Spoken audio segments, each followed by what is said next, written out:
Welcome to Rich Tribe. Listen, most people think building wealth means you need a massive salary, some crazy stroke of genius, or, a winning lottery ticket. But I can tell you firsthand, it really doesn't. What it actually requires is financial discipline. But wait, not that miserable, penny-pinching kind you've been taught to hate. If you stick with us to the end of this explainer, we're going to completely rewire how you look at your money. We'll show you exactly how the wealthy engineer their environments for inevitable success, and how you can do it too, without giving up your actual lifestyle. Exactly. We're diving deep today, guys, because there's this huge misconception that being disciplined with your money means living like a hermit and sacrificing absolutely everything you enjoy. And let's be real, Richard, the traditional advice out there, it's just exhausting.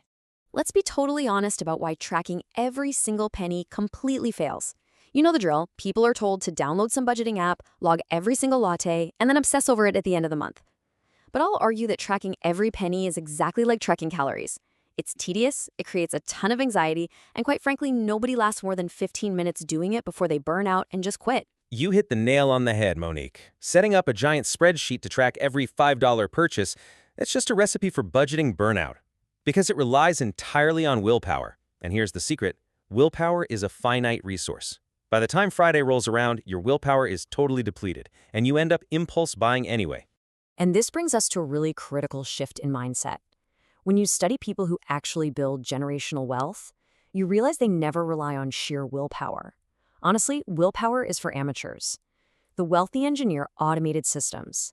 They intentionally design their environment so that making the profitable choice requires literally zero effort. By removing temptation entirely, they protect their future selves from their present impulses. So it's less about saying no to yourself 100 times a day and way more about setting up a structure where the right choice is just the automatic choice. Exactly. You want to make good financial behavior invisible and automatic. And to do that, you need a baseline structure that is super easy to follow. So we use the 50-30-20 framework as our baseline architecture. It's simple, but it is ruthless.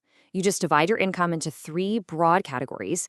50% goes to your absolute needs, like your rent, utilities, groceries, basic healthcare.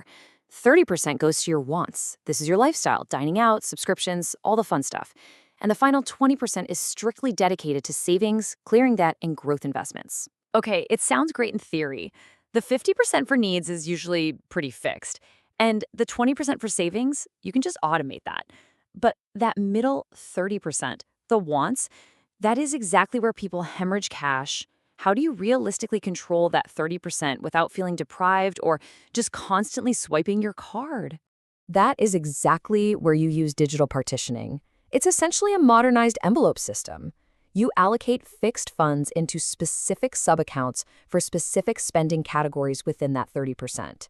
So, say one for dining out and one for entertainment. The rule is incredibly simple. When the partition is empty, the spending stops. No dipping into other funds, no impulsive digital swipes on a credit card. It puts hard, physical boundaries around your lifestyle creep. I love that because it creates this immediate visual friction. It forces you to be deliberate. But what about those everyday micro-temptations? You know, the targeted ads that pop up, the one-click purchases. Right. To beat those, you need micro-habits that create psychological friction. And the absolute best one to start with is the 30-second pause. Before you click Buy Now on any discretionary purchase, you force a 30-second interruption. During that half minute, you just ask yourself, how does this purchase actually make me feel? Does it align with my long-term priorities? It's a tiny little pause, but it successfully breaks the circuit between an impulse and an action. Now, if the item is more expensive or clearly non-essential, you escalate to the 7-day delay. You put that item on a wish list and you literally walk away for a full week. What behavioral economists have found here is fascinating. 60 to 70% of weekly temptations lose their emotional appeal after just 7 days. Your brain actually shifts from evaluating the purchase with short-term desire to evaluating it with long-term logic. That is so powerful. Waiting a week really filters out what you actually want versus what you were just influenced to buy. But let's get a real-world example here, Richard. Let's say I've waited the 7 days and I genuinely still want to make a big lifestyle purchase. How do the wealthy handle that without completely blowing their financial discipline? Oh, they use the half-buy rule. Let's say you want to buy a pair of designer shoes for $1,000. The rule dictates that to make that discretionary purchase, you must first put half that amount, so $500, straight into an investment fund. Now, if you can't afford to do that, you scale down. You buy a $500 pair of shoes instead and put the other $500 into your investments. It instantly converts lifestyle upgrades into wealth multipliers, forcing you to treat investing as the true cost of living well. And hey, saving money does not mean you stop having fun. Not at all. It's about substituting expensive habits with creative alternatives. Instead of dropping $100 or more on a dinner out at some crowded restaurant, host a potluck taco night with your friends at home. You get the exact same social connection, honestly probably a better atmosphere, and you keep your capital working for you instead of just handing it over to a restaurant. You can absolutely trim expenses without killing the joy in your life. Okay, Richard, let me challenge you here for a second. These are fantastic tactics if you already have disposable income. But what if you are starting from absolute zero? How is the average person supposed to build an emergency fund or start investing when they are completely tapped out at the end of every single month, when there's literally nothing left to put in an envelope or an investment account? That is a very real situation for so many people, and the solution requires flipping your cash flow completely upside down using the reverse EMI method.